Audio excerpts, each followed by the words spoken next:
तो बताओ जल्दी से कौन बताएगा। देखो पहले वाले में बोलो डी। पहले वाले का डी। डी ऑप्शन पहले बताते जाओ। सेकंड वाले का क्या है, which of the fluoro compound कौन सा है, लुइस बी।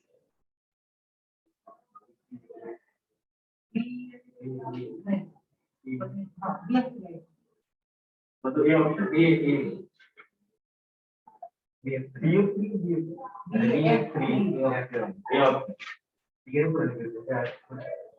और बताओ भाई, सारे ए है और कोई कुछ कह रहे हैं। एक तो BF3 में ये दोनों ही BF3 या BF3 में कितने इलेक्ट्रॉन वैलेंस, वैलेंस इलेक्ट्रॉन कितने हैं। नाइट्रोजन के पास वैलेंस, नाइट्रोजन फैमिली, नाइट्रोजन के पास नाइट्रोजन है, फास्फोरस है, आर्सेनिक है, एंटीमनी, बिस्मथ है। इस वाले सेट में कितने वैलेंस इलेक्ट्रॉन है, 5 होते हैं। तो ये नाइट्रोजन हो गया, ये इसके 5 इलेक्ट्रॉन्स हैं और यहाँ पर ये फ्लोरीन लगे हुए हैं।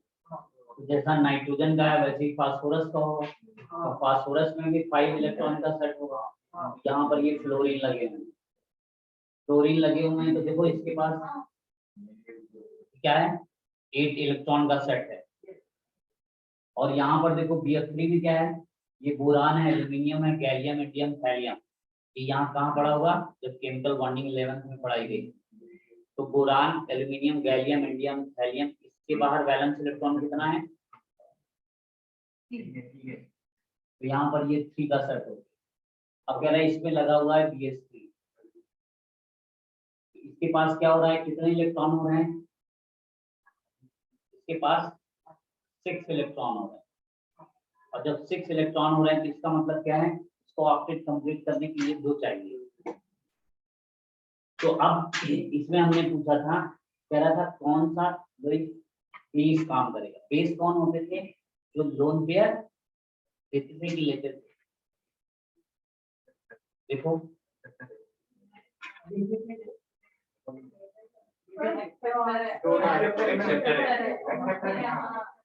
तो इस बेस किसको बोला करते थे, जो लोन पेयर दिया करता था।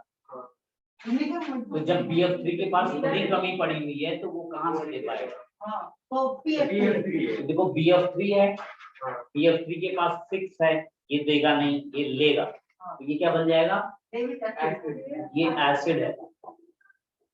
BF3 के पास लोन पेयर है, ये दे सकता है। तो BF3 के पास लोन पेयर है, ये डोनेट कर सकता है। ऑक्टेट भी कंप्लीट। CF4 के पास ऑलरेडी 8 है पूरा सेट और कोई खाली भी नहीं है, तो ये पेयरिंग क्यों करेगा। SiF4 के बाद भी कुछ भरा हुआ है ना। तो यहाँ पर ऑप्शन कौन सा हो जाएगा, BF3। यहाँ देखो हमने कहा ब्रॉन्सेट कैसे बताया था, ब्रॉन्सेट में कैसे कहा था, जैसे मान लो H2O है, बात नहीं करो, H2O है, अगर इससे H आयन निकालते हो तो ये क्या बन जाएगा, हाइड्रोक्सिल आयन। तो कह रहा था यानी कि H आयन निकाल रहे हो, इसका मतलब क्या है, ये एसिड रहा हो। तो ये एसिड होता था और ये इसका कॉन्जुगेट बेस बन जाता था। कह रहा है हम ये भी तो कर सकते हैं कि इसको हम H आयन दे दें, और जब किसी में H आयन देते हो तो इसका मतलब वो क्या होगा, बेस जैसा काम करेगा। तो ये बेस जैसा काम कर रहा है, तो यहाँ से ये क्या बना देता है, ये देखो। तो अब कह रहा है कि बेस था तो क्या बन गया, इसका कॉन्जुगेट एसिड बन गया। तो कह रहा है खास बात क्या होती है, कह रहे खास बात ये है कि H2O दोनों जैसा बिहेव करता है, एसिड जैसे भी और बेस जैसे भी। अभी इसी को मैथमेटिकली प्रूव करेंगे आयनिक इक्विलिब्रियम में, क्या ये कैसे बिहेव करता है दोनों ना। तो जब दोनों जैसा बिहेव करते हैं तो उनको बोला करते हैं, ये क्या बन जाते हैं, एम्फोटेरिक हो जाते हैं। जब एम्फोटेरिक हो जाएंगे तो ये देखो ये दोनों जैसे बिहेव करेगा। फिर एक क्वेश्चन दिया था और भी तो देखो पहले का हो गया, पहले का कौन है, तो कह रहा है ब्रॉन्स्टेड। ब्रॉन्स्टेड ने क्या कहा था, H आयन एसिड देगा, बेस वो H आयन, ये H आयन लेगा ना, ये ऐसा बोलता था।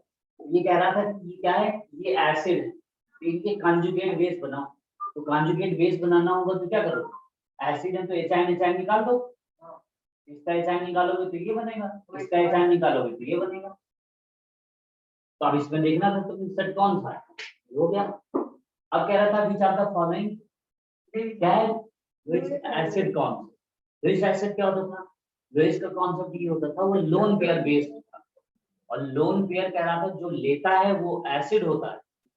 तो सबकी बातें कहने का मतलब वही है, वो है वही। जैसे एसिड को देखो तो आर्हेनियस ने कहा कि जो H प्लस देगा वो एसिड होगा, है ना, जो H प्लस देगा वो एसिड होगा। तो इसी को लाउरी ब्रॉन्स्टन ने क्या कहा कि जो प्रोटॉन देगा तो वो एसिड होगा, वही बात तो है।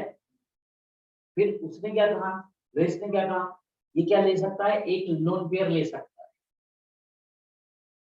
है ना। हाइड्रोजन के पास पहले में कितने होने चाहिए, डुप्लेक्स में 2 इलेक्ट्रॉन होने चाहिए, तो ये एक पेयर ले सकता है, तो ले सकता है, लोन पेयर जो लेता है तो उसी को क्या बोल देते हैं, एसिड है। तो सब लोग वही बात तो कह रहे हैं, बस कहने के तरीके बदल रहे हैं। उसने कहा एच आयन देगा, ठीक समझिए बात को। अब कह रहा है तो इसमें ये कह रहा है कौन सा लुईस एसिड होगा, तो लुईस एसिड का मतलब क्या, जो लोन पेयर लेगा कि देगा, लेगा। अब इसमें कौन सा ले सकता है, जिसके पास ऑक्टेट इनकम्प्लीट होगा। तो किसके पास ऑक्टेट इनकम्प्लीट, इसमें हमेशा याद रखिए, कभी भी बोरान फैमिली वाला सेट हो तो उसको तुरंत देखते ही बोल देंगे कि वो हमेशा ऑक्टेट इनकम्प्लीट हो, ठीक। तो बोरान हो, PCl3 हो, PF3 हो, है ना, AlCl3 हो, Al, तो उसका कोई भी सेट आता है तो वो तुम्हारा इलेक्ट्रॉन डेफिशिएंट है, इसमें हम लोग बोलेंगे। फिर कह रहा है फोर्थ में देखो, कह रहा है इनमें से कौन सा लुईस एसिड है, कौन है, सब देख के क्वेश्चन है कि पहला और दूसरा जो बनाया था नीट ने बनाया था, तीसरा चौथा ये देख लिया। तो क्या हो गया,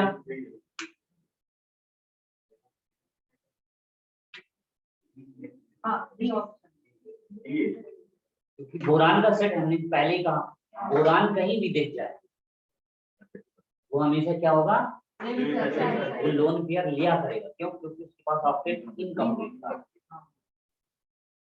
ऐसे हम कह देते Bi, ये बोरान है, SiH3 ऐसा दिया है, ये भी क्या होगा, एसिड हो गया ना। तो ये कोई भी सेट हो तो सब में देखो हमारे पास, तो हम देखो यार जल्दी से हम एक बार दिखा देते हैं। तो देखो कैसे कहा, हम लोगों ने कहा कि हम लोग देख रहे हैं आयनिक इक्विलिब्रियम। देखो पहले हम बता देते हैं आयनिक में, देखो आयनिक इक्विलिब्रियम, एक बात देखो एकदम दिमाग से एकदम अच्छे से सोचो। देखो ये बहुत ही स्पेशल टाइप का हो जाता है, आयनिक इक्विलिब्रियम इस सबसे टफ माना जाता है, आयनिक इक्विलिब्रियम को सबसे टफ माना जाता है, क्यों, क्योंकि इसमें बच्चे का IQ टेस्ट होता है, IQ देखता है कि ये कैसे कैसे करेगा, कैसे अप्रोक्सीमेशन लेना होता है, कहाँ कैलकुलेशन करनी है, कहाँ कैसे हमारे पास पूरा, इसमें हर तरह का नॉलेज होना चाहिए। इसीलिए और अगर इसको देखो सिस्टमैटिक करते हो तो कोई दिक्कत नहीं, जैसे अभी तक थे तो देखो केमिकल इक्विलिब्रियम भी टफ माना जाता है, लेकिन जो कितना इजी होता है, तो वैसे ही कहा इसका एक सिस्टम होगा, अगर हम सिस्टमैटिक देख रहे होंगे और ढंग से समझ रहे होंगे तो सब बातें समझ में आती है। अब देखो जैसे इसमें हम पहले दिखा देते हैं हमें पढ़ना क्या क्या है, ये सबसे डिफिकल्ट, बार बार बोल रहे हैं सबसे डिफिकल्ट, इसको अगर थोड़ा सा भी देखा किसी ने स्लिपिंग किया और तुम्हारे क्लास में करके दिखाएंगे कि देखा इसी में कितने लोग कितनी उलझन में आ जाएंगे और कितने लोग कितनी आसानी से करने लग जाएंगे, वो डिपेंड करेगा कौन ध्यान दे रहा है और कौन कैसे समझ रहा है। तो देखो कह रहा है कि इसमें जो हमें पढ़ना है, तो पहली बात हमें ये पढ़ना है कि हम ये देखेंगे कुछ acid base theory, acid base के बारे में हमें इंफॉर्मेशन। अब हम क्यों बता देते हैं पूरा स्केच आउट पहले कर देते हैं कि देखो हम लोग ये पढ़ेंगे, है ताकि वो अपना देख सको, देखना हो अपना देखो, और फिर जब हम वो चीज पढ़ा दें तो फिर अपने टेक्स्ट में देखो। देखो अब कह रहा है एसिड बेस थ्योरी होगी, फिर कह रहा है कि हम लोग क्या देखेंगे, एक dissociation constant for acid, dissociation constant for base आएगा। तो इसी को हम लोगों ने देखा था कि ये ओस्वाल्ड डाइल्यूशन लॉ बोला था, और एक होता था ओस्वाल्ड डिसोसिएशन। तो मेन बेस क्या था, ये के और के भी आते थे। कह रहा के भी क्या बताते थे, कह रहा था जैसे हम देखा करते थे कोई एसिड स्ट्रांग है वीक है, तो कहा भाई इसको मैथमेटिकली कुछ बताओ, कुछ नंबर से बताओ। तो सोरेनसन ने क्या किया, सोरेनसन ने एक स्केल बना, तो वो पीएच स्केल पर बेस्ड। तो उसमें क्या था कि इसमें के की वैल्यू, एच एन कंसंट्रेशन हम देखेंगे कि 10 के पावर -23, 10 पावर -25 ऐसे करके आते। तो कहा कुछ ऐसी स्केल होनी चाहिए जिससे हम आसानी से बता दिया करें, अच्छा ये एसिडिक है, ये बेसिक है। तो उसने क्या किया, ये इतना कैलकुलेशन बहुत दिक्कत कर रहा था, तो हम चाह रहे थे कि केमिस्ट्री में कुछ आसानी से नंबर आ जाए। तो उसने क्या किया, उसने माइनस लॉग के साथ हाइड्रोजन आयन कंसंट्रेशन को देखा और क्या कर दिया, इसी को पीएच बना। हम लोग अब जब देखते हैं इसने जो स्केल दिया तो क्या कहा, देखो पीएच 7 होगा तो न्यूट्रल होगा, और देखो यहाँ 1 से लेकर ये 14 तक जाएगा। इधर वाले कहा ये सब हमारे पास एसिडिक हो जाएंगे, और इधर वाले हमारे पास सब बेसिक। ये हम देखेंगे कैसे उसने सोचा, कैसे बनाया और कैसे बनाएंगे। तो इसीलिए हम देखो इसी का यूज करते हैं, इसीलिए हमारी जनरल लाइफ में सब यूज होते हैं। जैसे मान लो आगे चल के कुछ नहीं करते हो तो चाहे जो भी एग्जाम हो, चाहे वनडे वाला एग्जाम दोगे, तो वहाँ ही पूछेगा भाई सोप है, तो सोप है उसका नेचर कैसा होता है, एसिडिक होता है कि बेसिक होता है, बेसिक होता है। हमारे स्टोमक में कैसा सोल्यूशन होता है, एसिडिक होता है, तो एसिडिटी हो जाती है। हम टूथ टेस्ट करते हैं वो कैसा होगा, एसिडिक होगा कि बेसिक होगा। क्यों, क्योंकि एसिडिक है तो एसिड यहाँ भी आया होगा, तो अब उसको साफ करने के लिए बेस का ही तो हमें सहारा लेना पड़ेगा। तो ऐसी कुछ बेसिक बातें हैं कि यहीं से हमें बताता है, इसलिए बहुत सी क्रीम वगैरह आती है, तो देखिए होगी पीएच बैलेंस ऐसा ऐसा करके देता है, यानी पीएच में कुछ चेंजिंग होगी तो उसको ये सर्च किया जाए। तो एक ये बात हो गई, तो के भी निकालेंगे यहाँ से, और फिर यहीं से हम लोग पीएच वैल्यू निकालना सीखेंगे। पीएच कितने तरीके का होगा, कैसे कैसे निकालेंगे, एसिड एसिड एक स्ट्रॉन्ग मिला दिया, एक वीक मिला दिया, फिर उसमें देखेंगे उसका पीएच क्या होगा, दोनों वीक वीक एसिड मिला देंगे तो क्या होगा, है ना। अगर ऐसा हो एक एसिड और एक बेस दोनों को मिला दें, अब क्या करेंगे, अब उनमें से कोई एक वीक कोई स्ट्रॉन्ग, दोनों ही वीक, तो क्या करेंगे। तो अब ये सब ऐसी कर करके मिक्स कर करके देखा करेंगे, तो अच्छा सबका पूरा एनालिसिस ऐसे वर्कआउट करेंगे। तो होता क्या है, जो तुम्हारा 12th में है और इसमें ये इतना वेटेज बन जाता है कि इक्विलिब्रिया से ही मोस्टली 2 या 3 क्वेश्चन आराम से बन जाते हैं, वो किसी ना किसी फॉर्मेट में कोई ना कोई टॉपिक से उठा, तो 2 या 3 नंबर आराम से, और है छोटी सी थ्योरी, लेकिन फिजिकल के हिसाब से ये एक बड़ी है, इसमें कई चीजें आ जाती हैं। अब देखो कैसे, तो कह रहा है पीएच बताएगा, पीएच के बाद फिर क्या कहा, फिर कुछ एक होगा, एक common ion effect, common ion effect नाम की चीज को मेन, ये थ्योरी तो हमें मालूम नहीं रहेगा, थ्योरी से हम वो सब कर लेते हैं। इसमें दिक्कत क्या हो जाती है, इसमें न्यूमेरिकल्स को सेट करना होता है, उसमें पहचानना होता है किसमें हम लगाएं और कौन सी थ्योरी लगाएं। यानी थ्योरी तो बहुत अच्छे से क्लियर होना चाहिए, कहाँ लग रहा है, कौन लग रहा है, क्या क्या आ रहा है, वो तो क्लियर रहेगी, साथ में ये भी हमें क्लियर होना चाहिए कि अच्छा आप एप्लीकेबल कैसे करते हैं, हम न्यूमेरिकल में कैसे अप्लाई करेंगे। मेन दिक्कत वहां से हो जाती है। तो हम थ्योरी तो जाना करते हैं, लेकिन थ्योरेटिकल क्वेश्चन कहाँ, ये तुम्हारे स्टेट के अलावा आप इसमें बाकी में नहीं पूछेगा, 12th में ही पूछेगा बस। थ्योरेटिकली बफर क्या होता है, ये कॉमन एन इफेक्ट क्या है, डिफाइन दिस वन, यहाँ थोड़ी ना इससे कुछ पूछेगा। यहाँ जब भी कोई कॉम्पिटिटिव एग्जाम दिया जाएगा तो यहाँ न्यूमेरिकल्स, और जब न्यूमेरिकल्स दिए जाएंगे तो उसमें कुछ वैल्यूज होगी, अब होता है कैलकुलेटर, तो अब वहां तुम्हें देखना हो। तो एक हमारे पास आएगा कॉमन आयन, एक बहुत जरूरी, जो जनरल लाइफ में भी हम लोग यूज करते हैं। फिर एक हमारे पास सेट आएगा कि अगर हम लोग एसिड बेस समझ लिए, के बी को समझ लिया, पीएच हो गया, कॉमन आयन हो गया, तो अब यहाँ से हमारे पास एक होगा सॉल्युबिलिटी प्रोडक्ट नाम की चीज होता है। सॉल्युबिलिटी प्रोडक्ट, ये क्या कह रहा है, कह रहा है कोई सॉल्ट होता है तो वो 2 तरीके से होता है। एक सॉल्ट क्या होगा, मोस्टली सॉल्ट्स क्या होंगे, 100% आयनाइज हो जाए, लेकिन कुछ ऐसे होंगे जो पूरे के पूरे आयनाइज नहीं हुआ। कहता है कौन से हो सकते हैं? कह रहा है ये जो हम लोग सेकंड ग्रुप वाले पढ़ते हैं, beryllium, magnesium, calcium, strontium, barium, barium, तो ये जो होते हैं कि ये सेकंड वाले एल्कलाइन अर्थ मेटल, किसी नाम से उनका नाम रखा गया है क्योंकि पूरे के पूरे डिसॉल्व नहीं हो पाते। तो जो चीज पूरी डिसॉल्व नहीं हो पाती, जो कम डिसॉल्व होती है, उसको हम लोग केमिस्ट्री में एक नया नाम दे देते हैं, ये स्ट्रैंगली सॉल्युबल है ना, जो मतलब नाम के बराबर है, सॉल्युबिलिटी के मुकाबले उनकी कुछ नहीं। जैसे चॉक को करके कैल्शियम कार्बोनेट को तुम पानी में मिलाते हो देखो व्हाइट व्हाइट हो जाता है, लेकिन अगर थोड़ा भी ज्यादा मिला कर तो नीचे बैठ जाता है।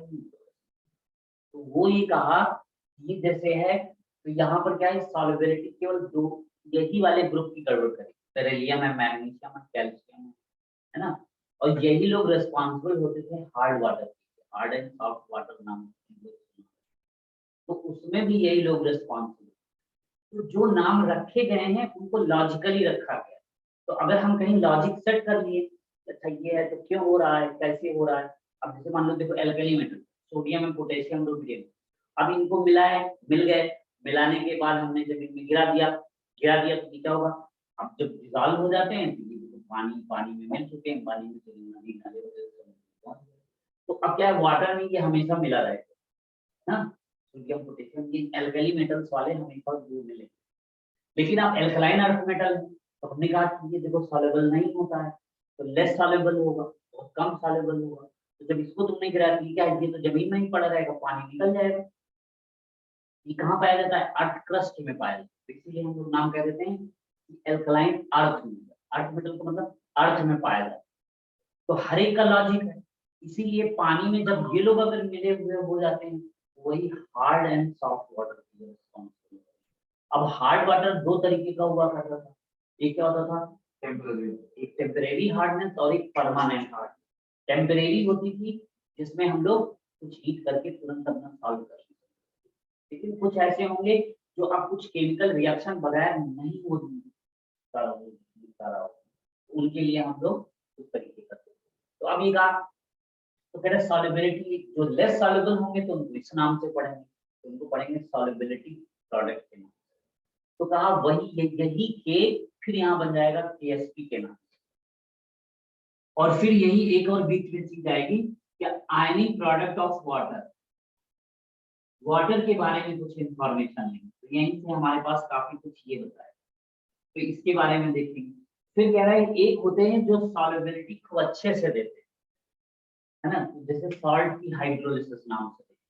अब देखिए कई तरह के सॉल्ट को मिक्स किया करें ना, वीक एसिड वीक बेस, है ना, weak acid strong base, strong acid weak base, ऐसे करके मिक्सिंग करें तो वो एक नाम आएगा तुम्हारे पास सॉल्ट हाइड्रोलिसिस नाम की। फिर एक हमारे पास होगा कुछ बफर सोल्यूशन। देखो बफर सोल्यूशन का हम लोग बहुत यूज करते हैं। बफर सोल्यूशन क्या होता है, बफर सोल्यूशन का कहाँ यूज करते हैं, जैसे देखो लेदर इंडस्ट्री होती है तो वहां पर जो चमड़े को साफ करते हैं, जैसे स्किन वगैरह निकाली जाती है किसी जानवर, तो स्किन निकालने में क्या होता है, ब्लड कैसा होता है, एसिडिक होता है कि बेसिक होता है, ये बेसिक में चलाएगा होता, तो ये बेसिक हो जाएगा। और तुम्हारे पास अब देखो जैसे अब तुम ही हो, अब वर्किंग कर रहे हो, कोई स्किन को निकाल रहे हो किसी जानवर की, तो अब उसमें क्या होगा, पेट हो सकता है कट जाए, उसका भी वहां पर इसका अंदर का मटेरियल बाहर आ सकता है ना, ब्लड आ रहा होगा, तो अब उस स्किन में तुम्हारे पास ब्लड भी है, हर तरह का वो पड़ा हुआ है, तो अब ऐसा होगा ना पानी से धुल देंगे तो साफ हो जाएगा। तो उसके लिए हमें क्या बनाना होता है, कुछ बफर सोल्यूशन बनाना। बफर सोल्यूशन ये हो कि अगर कहीं एसिडिक है कहीं बेसिक है, तो वो क्या है सबको बराबर बराबर वैसे ही बना। इसीलिए जब लेदर वगैरह देखते हो कि बहुत एक बिल्कुल स्मूथ होता है, एक ही जैसा होता है, लेदर के जैसे पर्स वगैरह होते हैं, तो वो सब वो कितने महंगे महंगे मिलते हैं, नहीं करोड़ों में मिलते हैं देखो। तो उसमें क्या कहा, लाखों करोड़ों में होते हैं, दिखाते ना, तो कितनी काम मानी, इतने करोड़ पर खरीदी पर, तो ये तो वहां पर क्या हुआ देखो,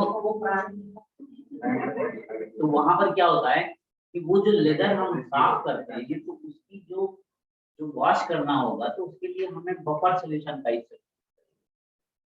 अब ऐसे ही हमारे पास सिस्टम देखो हमारे पेट का भी बना है, मतलब ये समझो हमारा जो सिस्टम है ह्यूमन बीइंग का जो अंदर सिस्टम चल रहा है, ये जो कंबशन वगैरह हो रहा है, खाना पच रहा है, इस चीज को बाहर किया गया, बाहर सोचा गया इसको अच्छा बनाए हम, अंदर जैसे खाना पचता है वैसे बाहर बनाए और वैसी एनर्जी निकालने की कोशिश करते हैं। तो इतना हाई टेम्परेचर लेता है कि वहां पर वो बन ही नहीं सकता है। मतलब ये समझो बाहर यही रिएक्शन अगर हम पेट वाली जो कंबशन की करते हैं तो बाहर अगर करते हैं तो न जाने कितने हजारों डिग्री सेंटीग्रेड मांगता है ना। और वही देखो अंदर कितने आसानी से सब कुछ होता जा रहा है। तो बाहर इस चीज को हम कराने की कोशिश कर रहे हैं तो वहां नहीं हो पा रहा है।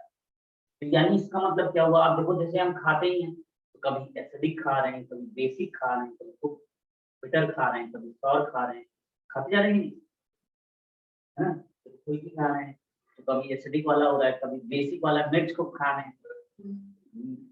तो अब एसिडिक और बेसिक, अब अगर पेट में कहीं ऐसा कुछ गड़बड़ी होती है तो इसीलिए वो बैलेंस बनाया हुआ है। अगर कहीं एसिड आ गया तो उसको भी न्यूट्रलाइज कर देगा, बेस तुमने खूब भर लिया तो उसको भी न्यूट्रलाइज करेगा, है ना।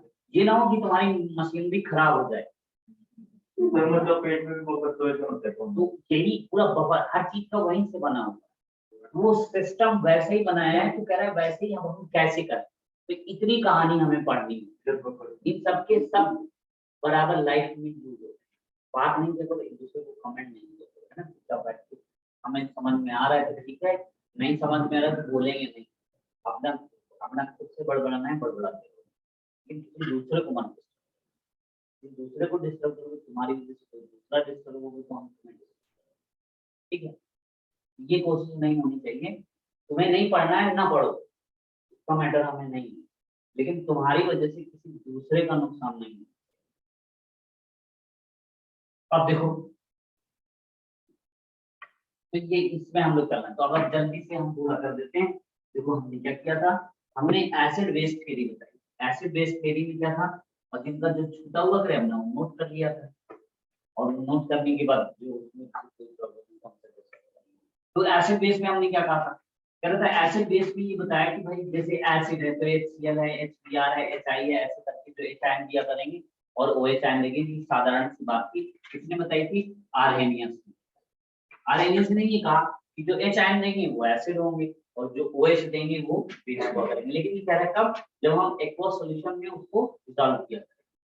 फिर ये कहा लाउरी ब्रॉन्स है, लाउरी ब्रॉन्स ने क्या कहा, इन्होंने कहा कि जो H आयन दिया करेगा वो एसिड होगा और जो H आयन लिया करेगा वो बेस हो जाएगा।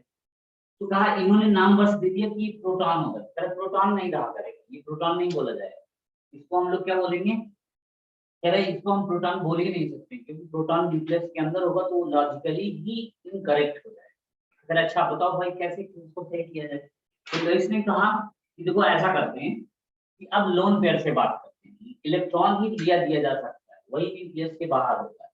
तो इसका मतलब क्या हुआ कि यानी कि हाई जो एसिड होंगे वो लोन पेयर लिया करेंगे और जो बेस होंगे वो लोन पेयर लिया करेंगे। जो बातें यहाँ पर नहीं एक्सप्लेन हो पा रही थी अब वो सब मिलके यहाँ पर करना चाहिए। कैसे मतलब, कह रहा मतलब जैसे HNO3 था तो कह रहा इन सब में तो कोई दिक्कत नहीं, H है जैसे यहाँ पर NaOH है, KOH है। अब ये एसिड के नेचर में ये नहीं बता पा रहा था कि AlCl3 क्यों एसिड, ये नहीं बता पा रहा था BF3 क्यों एसिडिक हो रहा है, ना इसके पास H आयन है ना OH है, तो आप कैसे बताएं इसको। कह रहा है ये एल्यूमिनियम हाइड्रोक्साइड दिख तो रहा था कि 3 है, OH हाइड्रोक्सिल आयन तो दिख रहा है बेस, लेकिन हो जाता है H। अब कह रहा है ये नहीं बता पा रहे थे, तो इन थ्योरी से ये चीज नहीं एक्सप्लेन हो पा रही, फिर यहाँ से इसने एक्सप्लेन कर दिया क्या है, कौन लेगा लोन पेयर लेके कोई आ जाए तो आ जाओ। तो कह रहा है उसके बेस पर ये ले रहा है। अब ऐसी यहाँ पर भी कहा, अब बेस का अगर हम बताते थे तो बेस वाले में देखो कैसे सेट बनते थे, कह रहा है अगर मान लो NH3 हो, अगर यहीं पर हमारे पास ऐसा हो एनिलीन टाइप का हो, तो कह रहा है ये कैसे बेसिक नेचर शो करते हैं, क्यों, क्योंकि ये जो हम लोग टेस्ट कर रहे थे क्लीन टेस्ट सब में ये लोग दे रहे थे एसिडिक और ये बेसिक जैसे नेचर बना रहे थे। तो अब ये समझ नहीं पा रहे थे कि ये हो क्यों रहा है, ऐसा क्यों हो रहा है, दिख रहा है इसके पास OH लेकिन ये बेस नहीं जा रहा है, एसिड हो रहा है ना। तो जब वही लिटमस पेपर में कर रहे थे तो ये रेड दे रहा था ना कि ब्लू दे रहा था, फिर आप फ्रेम में जब हम लोग इसको कर रहे थे तो कलरलेस हो जा रहा था। यानी इसका मतलब है एसिड, दिखा तो रहा है एसिड, लेकिन अब क्यों नहीं क्यों हो रहा है, तब फिर ही उसको सेट करना होगा। तो केमिस्ट्री में हमारी बात क्या होती है कि केमिस्ट्री में कोई चीज हम लोग डेवलप करते हैं, तो थ्योरी डेवलप करी जाती है, तो थ्योरी डेवलप करते हैं और जब उसको प्रैक्टिकली हम देखते हैं तो प्रैक्टिकली अगर मैच कर जाता है तो हमें रिजल्ट पहले से मालूम होता है, ये मिला है रेड हो गया। अब हमें बताना होता है वो रेड क्यों हो गया। फिजिक्स वालों में क्या होता है, वो थियरी डेवलप करते हैं और थियरी डेवलप करते हैं, अगर उनका एक्सपेरिमेंट सक्सेस हो जाता है तो वो कहते हैं हाँ हमारी थियरी सही है। कि हम लोग मंगल ग्रह में वो लॉन्च कर रहे थे और वो हमारा फेल हो गया, यानी हमारी थियरी में अभी कुछ गड़बड़ी आ रही इसलिए नहीं वो सफल हुआ। तो अब वहाँ फिजिक्स में ये होता है, लेकिन केमिस्ट्री में क्या होता है कि हम लोगों को रिजल्ट मालूम होता है, उसको ध्यान में रखते हुए हम थियरी डेवलप कर रहे हैं।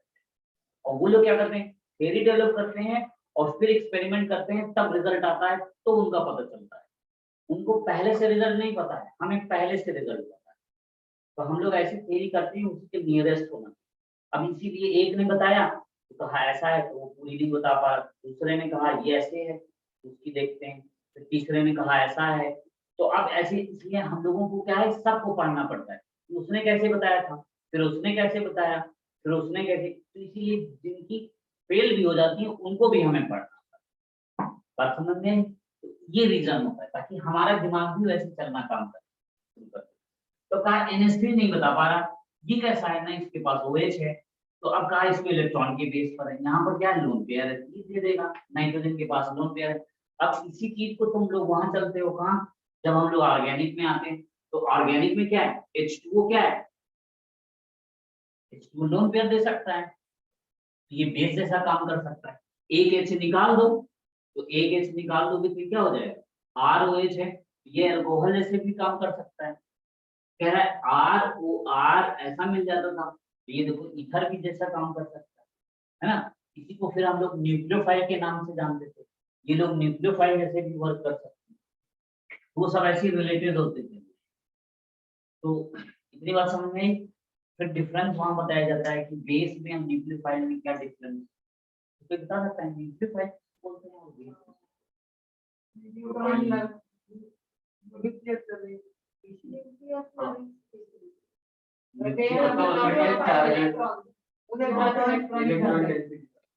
और भाई हम लोग जब पढ़ते हैं यहाँ पे OH नेगेटिव क्या है, OH नेगेटिव क्या है, ये बेस है और इसी को कहते हैं न्यूक्लियोफाइल। तो अब इसको कब बोले हम बेस और कब बोले कि ये न्यूक्लियोफाइल है।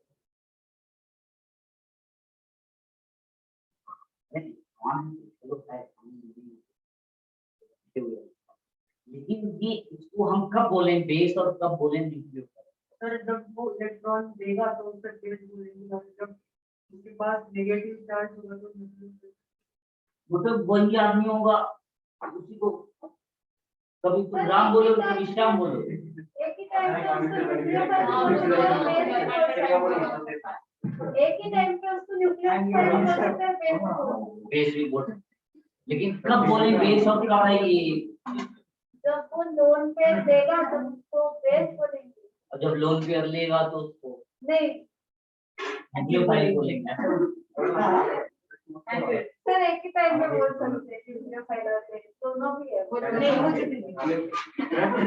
तो बताओ कोई बता सकता है जो कितनी बेसिक बात है और फिर भी कुछ नहीं बता पा, इसी को तीन बातें बोलते हैं, इसको कभी बेस बोलेंगे, कभी न्यूक्लियोफाइल बोलेंगे, कभी लिगैंड नाम की चीज बोलेंगे, कोऑर्डिनेशन कैपेसिटी वहां पर देखते थे ना कि K4Fe(CN6) वहाँ ऑक्सीडेशन नंबर भी बताया गया होगा, तो वहाँ ये कुछ कॉम्प्लेक्स कंपाउंड होते हैं, तो यहाँ पर ऐसा होता है, दिखाया गया कि नहीं।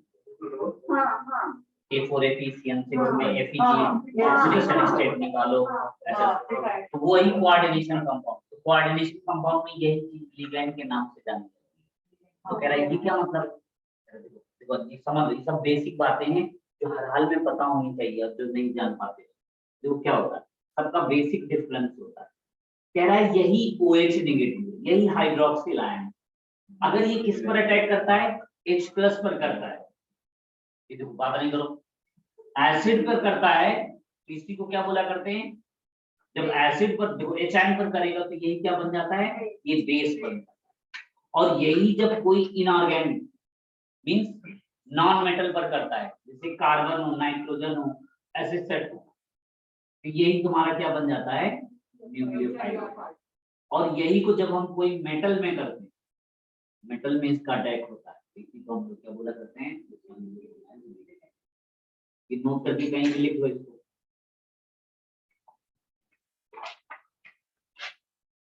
यानी इलेक्ट्रॉन रिच स्पीशीज जो होती हैं वो न्यूक्लियोफाइल भी बन जाती हैं, बेस भी बन जाती हैं और लिगैंड भी बन जाती है। अब वो डिपेंड करता है कि कैसे कैसे करते हैं। यानी नॉन मेटल पर अटैक करा रहे हो, कार्बन क्या है, नॉन मेटल, नॉन मेटल पे अटैक होता है तो उसको हम न्यूक्लियोफाइल बोलते हैं।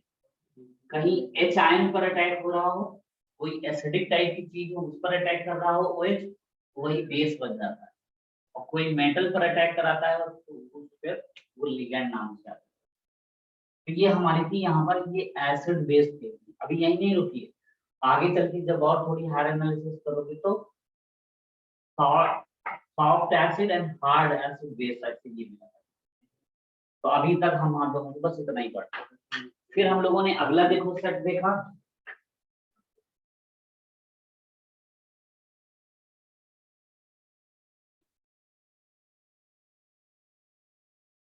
देखो बात करते हो तो इससे क्या होता है कि अब हम उसको सब दिमाग से ही बताया करते हैं कि अब क्या बताएं क्या बताना है। अब ये है, तो जब ये तुम करते हो तो ऐसे से तुम्हारा ही नुकसान होता है कि हम कुछ बताना चाहते हैं और वो भूल जाते हैं, तो वो तुम्हारा ही जो करते हो। इसीलिए देखे होंगे कि बहुत सी बैचेस में ऐसा होता है जहाँ बच्चे बहुत अच्छे से पढ़ रहे होते हैं, तो वहाँ टीचर कुछ एक्स्ट्रा ऑर्डिनरी उसके अपने आप निकल आता है, वो अपने आप बताने लग जाता है, कुछ एक्स्ट्रा चीजें आ जाती है जो बुक्स वगैरह में या कहीं भी नहीं मिलती है। वो कहाँ से आता है, वो अनुभव से आता है, एक्सपीरियंस। तो इसलिए कभी भी क्लास में बैठे तो कम से कम उस वक्त बात नहीं करो, ये देखो कैसे बताया जा रहा है, क्या करा जा रहा है, कैसे बता रहे हैं, ये कहाँ से स्टार्ट करते हैं। अब देखो, तो एक ये बात, दूसरी बात हमारे पास क्या थी, दूसरा हमने देखा था कि अब एसिड हमने ले लिया और हम किसके लिए ले रहे हैं, मोनो एसिडिक बेस, है ना, ऐसे नाम दिए थे। यानी जिसके पास H आयन एक रहा करे, जिसके पास OH एक रहा करे, ऐसे वाले को हम लोग मोनो एसिडिक बेस या मोनो बेसिक एसिड ऐसा नाम दिए। तो कह रहा है अगर कोई एसिड लेते हो, देखो एसिड लेते हैं और वो एसिड कैसा होना चाहिए, मोनो बेसिक एसिड इसको बोलते हैं। तो इसको जनरल में हम लोग कैसे दिखा देते हैं, HA से नाम से दिखा। तो इसको जब हम लोग देखो करते हैं तो क्या बन जाता है, H आयन और A आयन ऐसे टूटता है। तो कहा भाई इनिशियल कंसंट्रेशन हम लोग क्या लेके चले थे, मान लो C इनिशियल कंसंट्रेशन, तो इनिशियली ये लोग 0 थे। इक्विलिब्रियम पर जब हम आए, ये क्या है, देखो टूट रहा है, डिसोसिएट हो रहा है। और जब डिसोसिएट हो रहा है तो क्या करते थे, एक हम लोगों ने इंट्रोड्यूस किया था degree of dissociation. Degree of dissociation क्या होता था, 1 से कितना पार्ट टूट रहा है। तो ये कहा C माइनस सी अल्फा, और ये C अल्फा होता था, ये C अल्फा होता था। तो इसी के लिए इक्विलिब्रियम में जैसे हम पढ़ते थे तो इसका इक्विलिब्रियम कांस्टेंट कैसे काम करता था, H प्लस होगा, A माइनस होगा और ये क्या होगा, HA होगा। अब क्या था, इसी में यही वैल्यूज रखते थे, तो ये C alpha C of 1 minus alpha. और जब इसको हम लोगों ने देखा तो क्या बना था, ये C alpha square 1 minus alpha, और ये कहा था K। अब ये देखो, अगर कोई हमने स्ट्रॉन्ग एसिड लिया तो HCl लिया, तो स्ट्रॉन्ग एसिड अगर हमने लिया है तो इसका मतलब, अभी लिखो नहीं, पहले देखते हैं, कोई स्ट्रॉन्ग एसिड होगा तो स्ट्रॉन्ग होगा, तो इसका मतलब स्ट्रॉन्ग ही क्यों बोला गया, स्ट्रॉन्ग इलेक्ट्रोलाइट, तब बोला कि पूरा का पूरा आयनाइज हो गया, यानी 100% आयनाइज हो जाता है, यानी ये पूरा टूट गया जाता है H आयन और Cl आयन। ये वन वे ही प्रोसेस तो हो गई, लेकिन वीक है, जब वीक होगा तो क्या करेगा, वीक में ये भी मिलेगा, ये भी मिलेगा, ये भी मिलेगा। तो इसका मतलब क्या होगा, जब वीक होगा तो ये थोड़ा ही टूटेगा, पूरा का पूरा नहीं टूट पाएगा, और जो ये थोड़ा टूटेगा तो ये भी घर आना शुरू करेगा। तो कह रहे हैं वीक में ही क्या हो सकता है, इक्विलिब्रियम। इक्विलिब्रियम हम कब डिफाइन करते हैं कि जब वो दोनों डायरेक्शन में प्रोसीड कर रहा हो। कभी भी इरिवर्सिबल रिएक्शन में नहीं चल सकता है, वो हमेशा चलता किसमें है, जो रिवर्सिबल रिएक्शन। तो कह रहा था यानी ये क्या है, अगर ये कहीं स्ट्रॉन्ग एसिड हो जाता तो ये देखो वन वे ही हो जाता, और जब वन वे हो जाता तो स्ट्रॉन्ग एसिड में नहीं ये काम कर सकता इक्विलिब्रियम कांस्टेंट। यानी इसको होना जरूरी है, ये एसिड कैसा होना चाहिए, वीक होना चाहिए। तो ये खास बात क्या होगी कि ये एसिड कैसा होना चाहिए, वीक होना चाहिए। अब वीक में भी कमजोर में कम और ज्यादा हो सकता है, लेकिन स्ट्रॉन्ग होगा तो कभी भी नहीं चलेगा, उस पर इक्विलिब्रियम बन ही नहीं सकता है, पहली बात। ठीक है, अब ये कहा कि अच्छा ये बन गया, तो कह रहा है इससे तुमने ये बनाया है, तो कह रहा है ये है कौन, एसिड का है। और जब एसिड का है तो वो कैसा है, वीक है। तो हम लोगों ने कहा भाई अब ये के हम केबी भी पढ़ाए हैं, केसी भी पढ़ाए हैं, तो कह रहा है ये कुछ अलग नाम होना चाहिए। तो इसको पहचानने के लिए हम लोगों ने क्या बना दिया, के नाम से लिखा। इसका मतलब क्या होगा, तो अब इसका नाम दे दीजिए, ये क्या बोला गया, ये dissociation constant for weak acid. Dissociation constant for weak acid, इसके को वही बोलते हैं। कह रहा है यहाँ से देखो ऐसे के आ गया, तो कह रहा है इसको नाम क्या दिया, इसको कहा कि भाई बताया था ओसवाल्ड ने, इसको नाम रख दिया क्या, this one is Oswald dissociation law.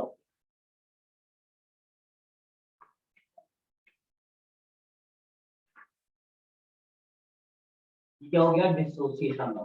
अब क्या कह रहे हैं अगर ऐसा कभी हो जाए, अल्फा जो हो वो 2% से कम हो जाए, और जब 2% से कम हो अल्फा, अल्फा 2% से लेस हो जाए, तो कह रहे हैं ऐसे केस में क्या हुआ करेगा कि यहाँ पर देखो एच आयन कंसंट्रेशन है तो कितनी बनती है, सी अल्फा बनती है।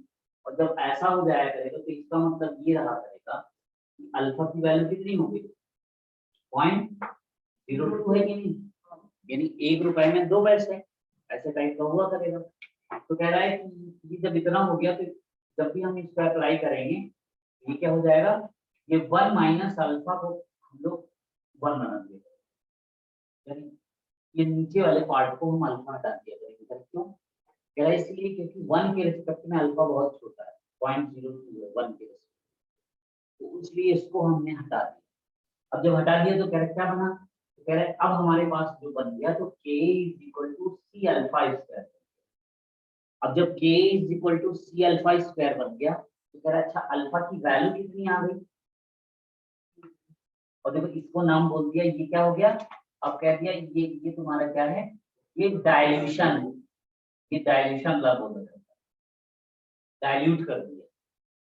अब जब डाइल्यूट कर दिया तो कह रहा है इसमें और क्या करेगा, तो कह रहा है अब देखो एच आयन जैसे हमें कंसंट्रेशन निकाल, देखो एच आयन निकालनी, एच आयन कितनी होती है, सी अल्फा, तो एच आयन की कंसंट्रेशन कितनी थी, सी अल्फा, और अल्फा की वैल्यू यहाँ से निकाल लो कितनी हो जाती है, कितनी हो जाएगी, इससे अगर अल्फा निकालोगे तो क्या हो जाएगा, रूट ऑफ के बाई सी, और जब रूट ऑफ के बाई सी हो जाएगा तो ये देखो अल्फा की वैल्यू यहाँ रखो, तो सी इंटू रूट ऑफ के बाई सी, देखो फाइनल तुम्हारे पास क्या हो जाएगा, रूट ऑफ के ए सी, क्या हो गया, एच आयन कंसंट्रेशन हो गया। और जब एच आयन है तो इसका पीएच निकालोगे, तो पीएच की वैल्यू देखो क्या हो जाएगी, पीएच की वैल्यू क्या हो जाएगी, देखो हाफ ऑफ, बोलो half of pK minus log, तो पीएच की वैल्यू ये हो जाएगी। यानी ये पूरा केस चल रहा है किसके लिए, जब 2% से कम हो, मेन काम यही का है कि कौन सा है, ये डाइल्यूशन ला, अब बोला करेंगे ये डाइल्यूशन है और वो डिसोसिएशन, देखो बात समझे, फिर से देखो क्या कह रहा है, अब कहेगा भाई ये कैसे आ गया, ये चीज अभी समझ में नहीं आई,